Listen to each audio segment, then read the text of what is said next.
Tetori është muaji i cili në fushën e shëndetësisë njihet ndryshe edhe si muaji i roz. Muaji ky që shënon ndërgjegjësimin ndaj kancerit të gjirit, sëmundje kjo e cila vazhdon të mbetet kërcënuese për shumë njerëz në botë. Dr. Blerim Jetishi, rentgenolog, në një intervistë dhënë televizionit Syri, bëri të ditur që nëse kjo sëmundje zbulohet në faza të hershme, atëherë mund të jetë më lehtë e menaxhueshme. Kanceri i gjirit është një nga sëmundjet malinje më të shpeshta tek femrat.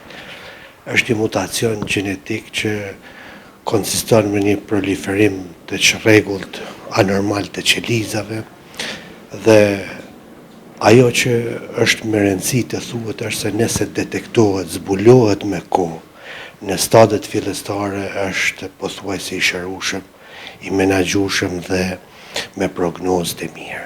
Duke marrë parasysh se diagnostikimi i kësaj sëmundjeje kërkon aparatura të veçanta, Dr. Jetishi foli edhe për rëndësinë e rezonancës magnetike, e cila mund të kryhet në spitalin Mim.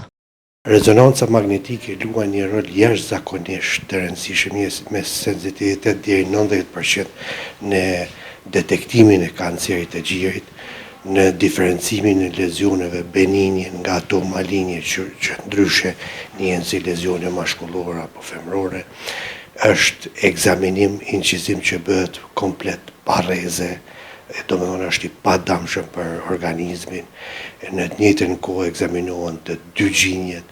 Është jashtëzakonisht i rëndësishëm, jep dhëna të rëndësishme edhe për mjekun kirurg, sidomos në stagingin preoperator dhe indirekt ndikon edhe në zhvillimin e kirurgjisë kësaj sëmundje. Kanceri është një nga 3 shkaqet kryesore të vdekjes së parakohshme të gratë nën 70 vjeç.